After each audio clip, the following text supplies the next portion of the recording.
अस्सलाम वालेकुम नाजरीन, आज 3 जनवरी 2022 है और नाजरीन आज की इस वीडियो में एक इंतहाई अहम तरीन मौजू के मुख्तलिफ पहलुओं का जायजा लेने की कोशिश करेंगे। नाजरीन यकीनन आपको याद होगा कि आज से तकरीबन ठीक एक हफ्ता पहले सुप्रीम कोर्ट ऑफ पाकिस्तान ने एक हुक्म दिया था सिंध हुकूमत को, और वो हुक्म ये था कि कराची की तारिक रोड पे वाक़े मदीना मस्जिद को गिराकर पार्क में शामिल किया जाए। और नाजरीन सुप्रीम कोर्ट ऑफ पाकिस्तान ने अपने हुक्म में यह लिखा था कि ये मस्जिद चूंकि गैर कानूनी तौर पे पार्क की जमीन पे तामीर की गई है, इसलिए सिंध हुकूमत अदालती हुक्म पे अमल दरामद करते हुए एक हफ्ते के अंदर अंदर रिपोर्ट भी पेश करे। उसके बाद नाजरीन मुख्तलिफ मजहबी जुमातों की जानिब से एक शदीद तरीन रद्द-ए-अमल देखने को मिला और उनकी तरफ से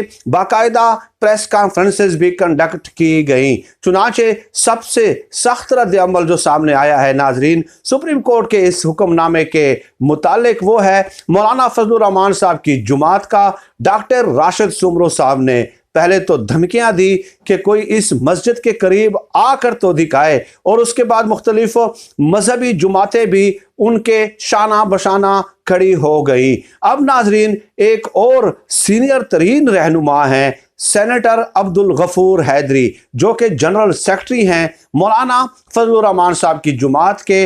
आप खुद यूट्यूब पे जाकर उनकी तवील 26 मिनट पे मुश्तमिल प्रेस कॉन्फ्रेंस मुलाहिजा कर सकते हैं। उस प्रेस कॉन्फ्रेंस में उन्होंने कई सवालात उठाए हैं चीफ जस्टिस ऑफ पाकिस्तान की ज़ात पर, और साथ ही साथ उन्होंने चीफ जस्टिस ऑफ पाकिस्तान पे कादियानी होने का भी इल्ज़ाम लगा दिया है। उनके अल्फाज ये थे कि मेरा ख्याल है कि ये जो चीफ जस्टिस हैं ये कादियानी हैं, मेरा ख्याल है। और फिर साथ ही साथ उन्होंने कहा कि अल्लाह करे कि मेरा ये ख्याल और मेरा ये गुमान गलत हो, लेकिन इस किस्म का फैसला देना इस चीज़ को तकवीयत देता है, इस चीज़ को तकवीयत देता है कि वो किसी और के एजेंडे पे काम कर रहे हैं। ये सेनेटर मौलाना अब्दुल गफूर हैदरी साहब के अल्फाज थे। अब ये एक इंतहाई ख़तरनाक इक़दाम है, इंतहाई ख़तरनाक इल्ज़ाम है मैं समझता हूँ, और इस इल्ज़ाम की वजह से बग़ैर सबूत के अगर इस तरह का इल्ज़ाम हो, इस इल्ज़ाम की वजह से बड़ों की जो जिंदगियां हैं वो खतरे में पड़ जाती हैं। ये खूनी खेल का आगाज करने के मुतरादिफ है, और मैं हमेशा बगैर सबूत के, बगैर आर्गूमेंट के, बगैर दलील के इस किस्म के इल्ज़ामात की हमेशा से मैं शदीद तरीन मजम्मत करता आया हूँ। हाँ, अगर आपके पास कोई सबूत मौजूद है इस हवाले से तो definitely you must share it before public, before people of Pakistan. तो उसके बाद डेफिनेटली आगे चल के फैसला हो सकता है, लेकिन वो भी कानून और आइन के दायरे में। अब नाजरीन मसला क्या है? मसला ये है कि इस हवाले से मुख्तलिफ मजहबी शख्सियात का रद्द-ए-अमल तो सामने आ रहा है, लेकिन मैं समझता हूँ कि जो सबसे मोतदिल रद्द-ए-अमल है वो आया है मौलाना मुफ्ती तकी उस्मानी साहब का। मुफ्ती तकी उस्मानी साहब जो कि दारुल उलूम कराची के सरबराह हैं, और मुफ्ती मोहम्मद शफी साहब जो कि एक ज़माने में मुफ्ती आज़म थे, उनके फर्जंद हैं। उनकी कई किताबें भी मैंने मुताला की है मुफ्ती मोहम्मद शफी साहब की, खासकर तफसीर कुरान। तो उनका जो मौक़िफ़ है वो बड़ा मोतदिल है। उन्होंने कहा है कि देखें सुप्रीम कोर्ट के सामने जो है एक कमेटी के एक मेंबर पेश होते हैं, और कमेटी के एक मेंबर कहते हैं कि हमारे पास कोई सबूत नहीं है कि ये कानूनी है या गैर कानूनी है, मुफ्ती तकी उस्मानी साहब के बकौल। तो उसके बाद मुफ्ती तकी उस्मानी साहब कहते हैं कि सुप्रीम कोर्ट ने इतने अहम तरीन फैसले, इतने अहम तरीन मसले पे सिर्फ 20-25 सत्रों पे मुश्तमिल जो है एक फैसला लिखा है, और उसमें यह लिखा है कि कमेटी के एक मेंबर हमारे सामने पेश हुए और उन्होंने कहा कि मेरे पास कोई इस हवाले से सबूत नहीं है कि यह मस्जिद कानूनी तौर पे तामीर की गई है। तो मुफ्ती तकी उस्मानी साहब कहते हैं कि इतना बड़ा मसला है, आपने प्रॉपर तहकीक करनी थी, प्रॉपर रेलेवेंट फोरम्स अथॉरिटीज को बुलाना था। 40 सालों से ये मस्जिद ज़ेरे तामीर है, 40 सालों से। तो आखिर किसी ने तो एनओसी जारी किया होगा ना।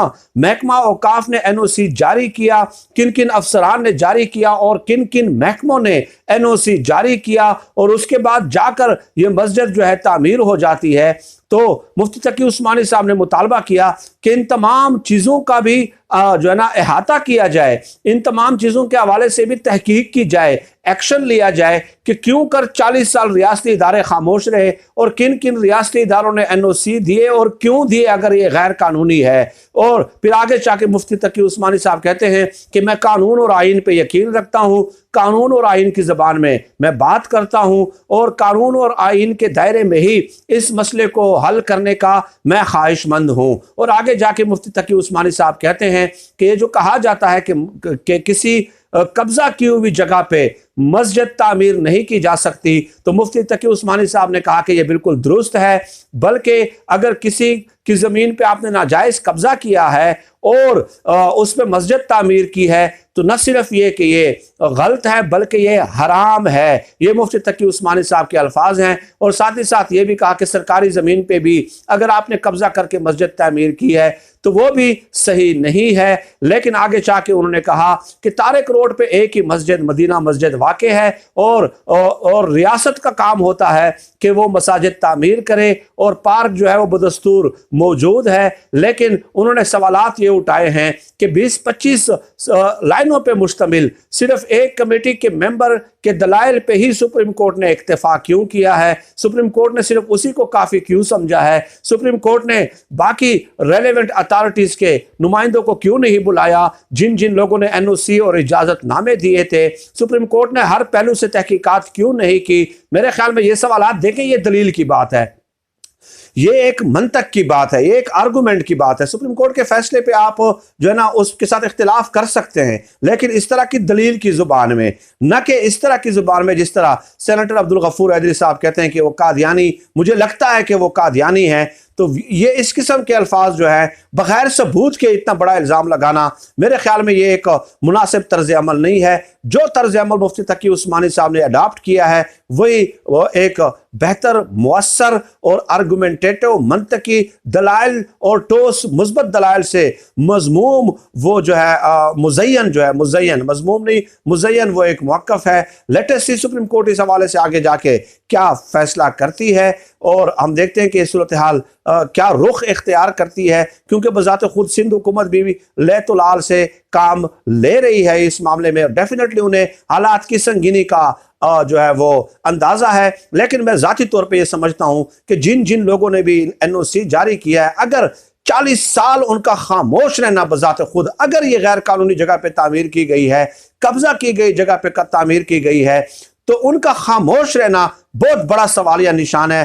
डेफिनेटली उनके खिलाफ एक्शन होना चाहिए। जब ऐसे इदारों के खिलाफ एक्शन होगा तो उसके बाद ही ये लोग इस तरह के काम नहीं करेंगे। सिर्फ ये कह देना कि मस्जिद कब्जा की हुई जगह पे तामीर की गई है, तो 40 साल उन रियासती इदारों ने जो तनख्वाहें ली हैं, जिनका काम भी ये था कि वो इस तरह के मामलात को देखे, आखिर उनका जुर्म किस खाते में जाएगा। तो ये चीज़ें भी डेफिनेटली सुप्रीम कोर्ट को देखने की ज़रूरत है। एट द एंड इस वीडियो का खुलासा ये है कि सेनेटर अब्दुल गफूर हैदरी साहब या तो अपने इल्ज़ाम पे माफ़ी मांगें या सबूत पेश करें, और हर मामले में इस तरह का जो ना इस तरह के इल्ज़ामात लगाने से परहेज किया जाए तो बेहतर है। यही चीज़ वो इमरान खान साहब के बारे में भी कहते रहे हैं कि यहूदी एजेंट, कादियानियों का एजेंट। भाई आप उनकी परफॉर्मेंस पे हज़ारों तनकीदें करें, आप उनके खिलाफ एहतजाज करें, जलसे जुलूस करें, कुछ भी करें, लेकिन बगैर सबूत के आप 20-25 सालों से उनके खिलाफ भी इल्ज़ामात लगा रहे हैं, लेकिन आज तक उस हवाले से कोई सबूत आप पेश करने में मुकम्मल तौर पे नाकाम रहे हैं, जो कि यकीनन काबिले मुज़म्मत इक़दाम है, और ख़ासकर मजहबी रहनुमाओं के लिए। फिल वक्त नाज़रीन, आज की इस वीडियो में इतना ही। अल्लाह पाक से दुआ है कि अल्लाह पाक हमें खल्क़ खुदा के लिए आसानियाँ पैदा करने की तौफ़ीक़ अता फ़रमाए। आमीन या रब्बिल आलमीन।